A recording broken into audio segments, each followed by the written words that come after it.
দর্শক, channel I উত্তর আমেরিকার সাপ্তাহিক আয়োজন সংবাদপত্রে এ সপ্তাহ পুরো অনুষ্ঠান জুড়ে আপনাদের সাথে আছে আমি রিজওয়ানা এলভিস।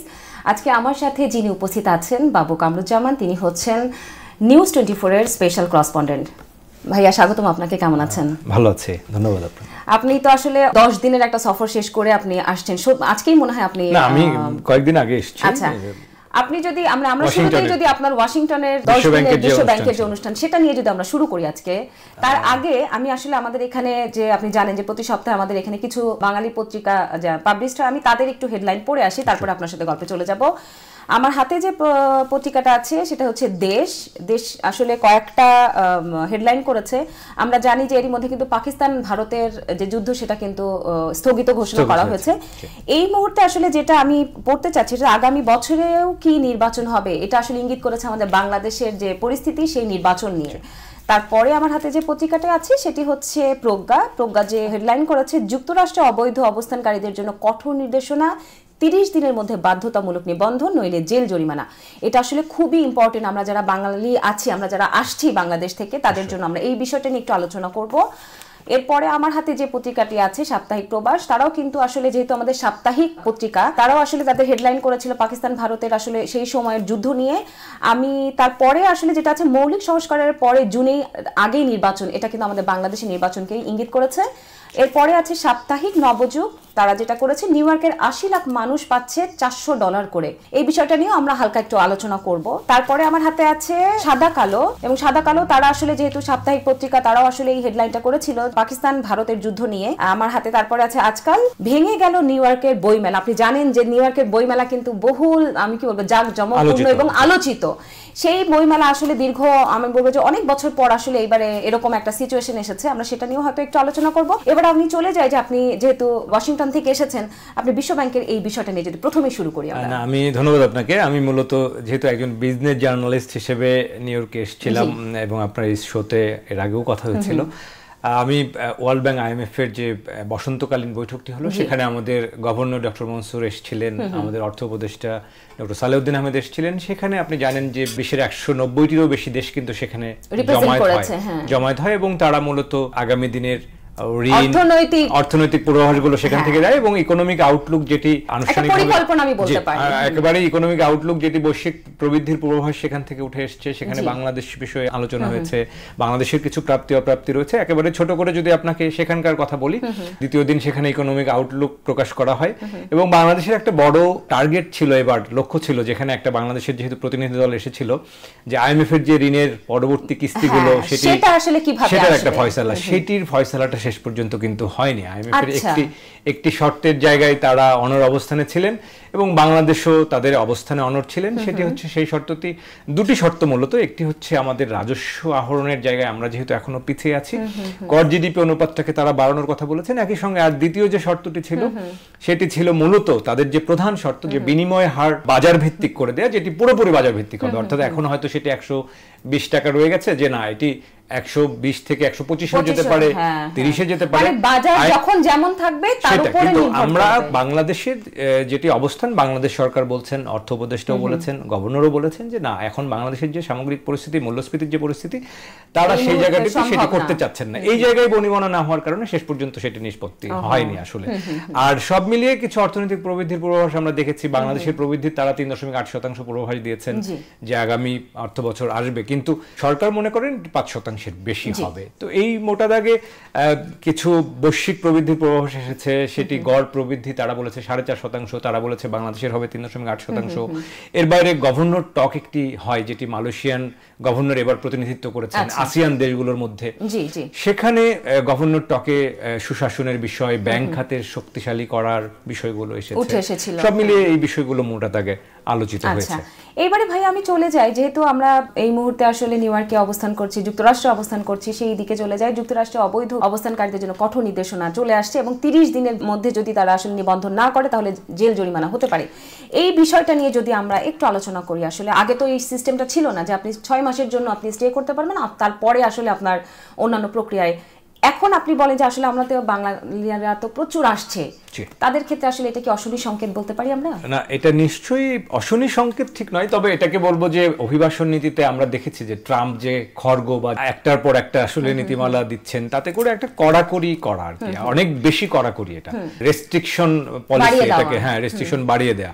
সেক্ষেত্রে দেখা গেল যে আমার অনেক পরিচিত শুভাকাঙ্ক্ষীরা রয়েছেন যারা যুক্তরাষ্ট্র সফর হয়তো করতেন, তারা এখন করতে চাচ্ছেন না, তারা হয়তো ট্যুরিস্ট ভিসা, তাদের ভিসাও রয়েছে, তারা কিন্তু সফর করতে চাচ্ছেন না। এবং বলেছে কিন্তু যে আপনি যদি 1 মাস এক্সটেন্ড করেন তাহলে আপনাকে $1000 জরিমানা। এখানে যে বিষয়টি আপনি জেনে থাকবেন যে কিছুদিন আগে প্রথমে এটা ইউএসসিআইএস থেকে তাদের যে হোমল্যান্ড সিকিউরিটি ডিপার্টমেন্ট, সেখানে আনুষ্ঠানিকভাবে বলা হয় মূলত যে যারা 30 দিনের এরই মধ্যে অবস্থান করছেন, প্রথমে একটা হুঁশিয়ারি করে দেওয়া হয় যে 30 দিন যাদের পার হয়েছে যে কোনো বিদেশি নাগরিক তাকে আসলে এই নিবন্ধনটি করতে হবে, এবং যাদের বয়স 14 বছরের নিচে তার জন্য তার অভিভাবক বা তার অভিভাবক সমতুল্য গার্ডিয়ান যে কেউ প্রতিনিধি হিসেবে তিনি নিবন্ধন করিয়ে দিবেন। এই আইনটা আসলে বাধ্যতামূলক করেছে, অর্থাৎ যে কেউ 30 দিনের বেশি অবস্থান করলে এটার জন্য একটা দীর্ঘ ফর্ম পূরণ করতে হয়, দীর্ঘ ফাইল, তাকে বিগত 5 বছরের ইতিহাস, তিনি কোথায় ছিলেন, তিনি কোন কোন বাসায় থাকতেন, এই বিষয়গুলো আসলে হিস্ট্রিটা পুরোপুরি দিতে হয়।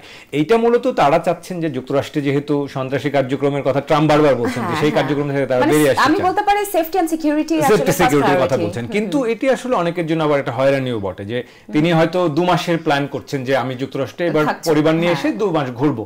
অনেক ব্যবসায়ী আছেন তারা পরিবার পরিজন নিয়ে কিন্তু যুক্তরাষ্ট্রে বেড়াতে আসেন, বিশেষ করে এই সামারে আমাকে অনেকে ফোন করে জানতে চেয়েছেন যে আমার কি এখন সফর করা উচিত হবে কিনা।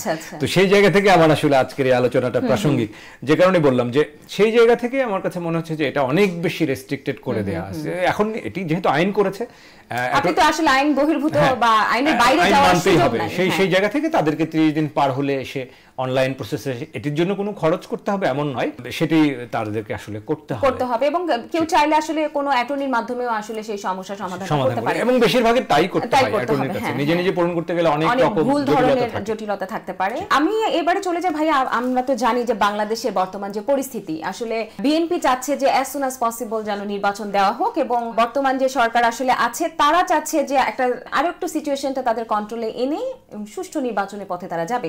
সেই ক্ষেত্রে যদি আপনি কিছু বলেন, এবং আমরা কিন্তু দেখেছি যে গত সপ্তাহে কিন্তু বেগম খালেদা জিয়া তিনি কিন্তু তার চিকিৎসা শেষ করে কিন্তু দেশে গেছেন, এবং তার সাথে তার 2 পুত্রবধূও কিন্তু বাংলাদেশে এখন অবস্থান করছে, সেটা নিয়ে যদি আমরা একটু আলোচনা করি। নিশ্চয়ই আমরা দেখেছি যে বিএনপি নেত্রীর এই দেশে ফেরার যে মানুষের যে সমাগম আমরা দেখেছি বিমানবন্দর থেকে রাস্তায় ঢল, সেটা নিয়ে ওয়েল ওয়ার্মিং ছিল, এবং আমরা দেখেছি যে রাজপথ জুড়ে অনেক নেতাকর্মী সাধারণ মানুষ সেখানে অংশ নিয়েছেন, এবং গণমাধ্যমগুলোতে সরব রিপোর্ট আমরা দেখেছি, লাইভ করেছে, অনেক বেশি প্রচার হয়েছে। এবং বিএনপির যেহেতু একটা দীর্ঘ সময় পর, প্রায় 17 বছর পর ফিরে আসা, এই ফিরে আসাটার মধ্যে তারা এক ধরনের আশার আলো দেখছেন। কেউ কেউ মনে করছেন বিএনপি নেত্রী নতুন করে দায়িত্ব নেবেন যদি তার শারীরিক অবস্থান তিনি মনে করেন। আমরা দেখেছি যে তার শারীরিক অবস্থা পুনরুজ্জীবিত হয়েছেন, মনে হচ্ছে যে বলেছেন যে আমি আসলে রাজপথ ছাড়ি নাই, আমি কিন্তু আবারও ফিরে আসবেন। তো সেই জায়গা থেকে একটা আশার সঞ্চার হয়েছে, নেতাকর্মীরা আশা করছেন বিএনপি নেত্রী আবারও ফিরবেন। আমরা যেটা মনে করি যে রাজনীতিতে প্রতিদ্বন্দ্বিতাপূর্ণ একটা পরিবেশ থাকা, ভারসাম্যপূর্ণ পরিবেশ থাকবার ক্ষেত্রে এই ধরনের বড় দলগুলোর সক্রিয় ভূমিকা থাকা উচিত। যেহেতু গত 15 বছর 16 বছর বাংলাদেশের রাজনৈতিক প্রেক্ষাপটটা আমরা দেখেছি এককেন্দ্রিক ছিল, একপেশে ছিল, সেই জায়গা থেকে একটা ভারসাম্যহীন অবস্থা তৈরি হয়েছিল, সেই জায়গা থেকে একটা আশার পরিবেশ তৈরি হয়েছে।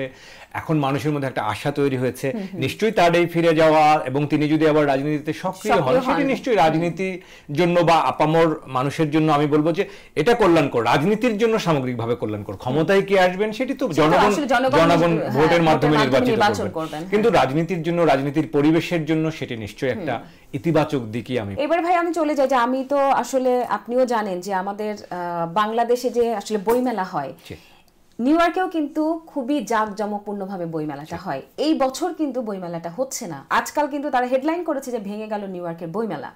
এই সম্পর্কে যদি আপনি কিছু আলোচনা করতেন, আসলে এরকম একটা উদ্যোগ কেন আসলে?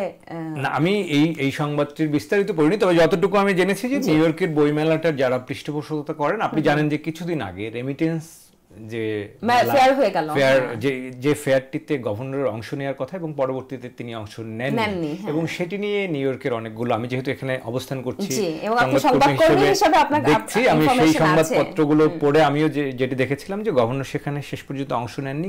কেননা যারা এটির আয়োজক তারা আসলে তাদেরকে বলা হয়েছে ফ্যাসিবাদের দোসর অথবা স্বৈরশাসক যারা ছিলেন তাদের দোসর বা তাদের মতাদর্শী লোকজন তারা এটির আয়োজন করে থাকেন এবং সেটি থেকে কোনো আউটকাম আসেন নাই। সেটি একটি বিতর্কিত মেলা, যে কারণে গভর্নর শেষ পর্যন্ত অংশ নেননি আমরা দেখেছি। এবং তিনি কিন্তু শেষ পর্যন্ত প্রবাসীদের সাথে মতবিনিময় একটি অনুষ্ঠানে অংশ নিয়েছেন বাংলাদেশ কনসুলেট অফিস যেটি নিউ ইয়র্কে, এবং সেটিতে আমি নিজেও গিয়েছিলাম সরকারিভাবে, এবং সেখানে আমি সংবাদ কভার করতে গিয়েছিলাম। পরবর্তীতে সেখান থেকে তিনি ওয়াশিংটন ডিসিতে যান, যেখানে গিয়ে আমি নিজেও সংবাদ কভার করি। হ্যাঁ, এবং নিউজ 24 এর জন্য সেখান থেকে আমি বেশ কিছু রিপোর্ট করেছি, গভর্নরের বিশেষ সাক্ষাৎকার করেছি, অর্থ উপদেষ্টা সাক্ষাৎ করেছি। তো যে প্রসঙ্গে আপনি বলছিলেন যে এই বইমেলার প্রসঙ্গে যদি আসি, এটি একটি ঐতিহ্যবাহী মেলা নিঃসন্দেহে, কিন্তু যেহেতু একটা রাজনৈতিক প্রেক্ষাপট, রাজনৈতিক পালাবদল হয়েছে, আমরা দেখেছি যে এই পালাবদলের ফলে অনেক রকম ক্ষমতার পালাবদল হচ্ছে। আমরা দেখেছি যে সেটি সংবাদ মাধ্যমগুলোর কথাও যদি বলি, গণমাধ্যমের উপরের সারির যারা নেতৃত্ব দিতেন তাদের দিক থেকে পরিবর্তন এসেছে,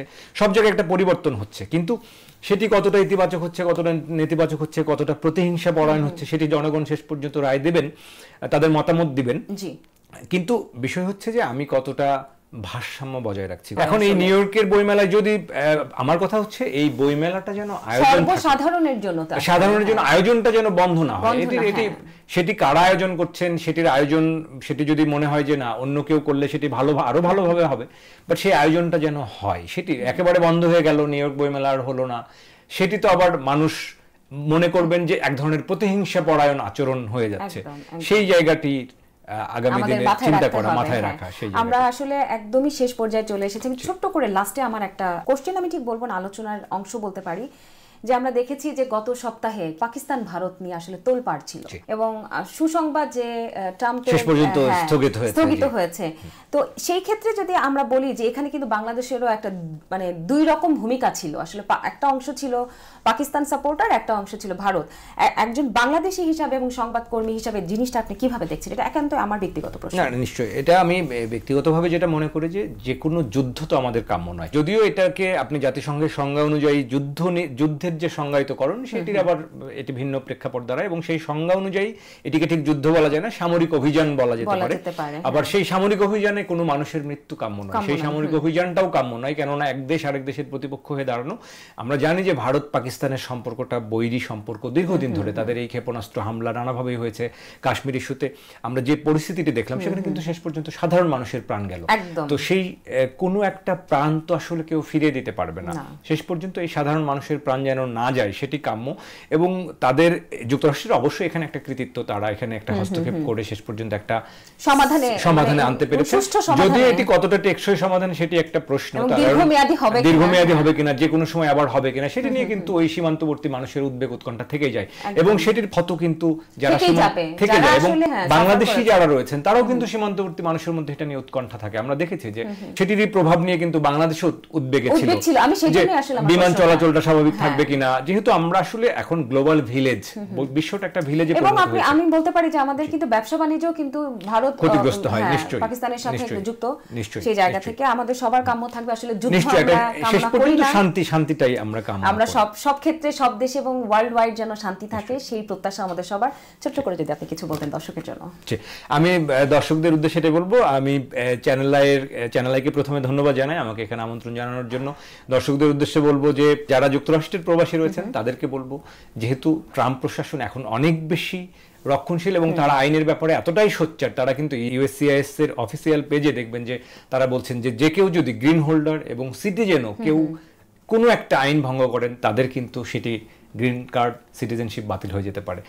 সো সতর্ক থাকা এবং নিয়মটা মানা, আমার মনে হয় যে নিয়ম মানাটা অনেক বেশি জরুরি। নিয়ম মানলে কিন্তু এই দেশটি অনেক, আমার কাছে মনে হয়েছে, শৃঙ্খলাপূর্ণ। আমি তো বেশ কিছুদিন থাকলাম, এর আগেও 2022 সালে এসেছি বিভিন্ন সময় সংবাদ কভার করতে। তো নিয়ম মানাটা, আর পাশাপাশি বলবো যে যারা বাঙালি আছেন তারা প্রবাসে আছেন, বাংলাদেশকে এখানে ধারণ করেন, শেষ পর্যন্ত একটা শান্তিপূর্ণ অবস্থা ফিরে আসুক, বাংলাদেশের রাজনীতিতে একটা সহাবস্থানপূর্ণ পরিবেশ ফিরে আসুক, নির্বাচনের মধ্য দিয়ে গণতন্ত্র ফিরে আসুক, সেটি তো আসলে আমাদের কাম্য। অসংখ্য ধন্যবাদ আপনাকে। পরবর্তীতে আপনার সঙ্গে আমার হয়তো আবারও দেখা হবে। দর্শক, এই ছিল আজকের মতো। পরবর্তীতে দেখা হবে নতুন কোনো অতিথির সাথে। সেই পর্যন্ত ভালো থাকুন, দেখতে থাকুন উত্তর আমেরিকার সকল আয়োজন।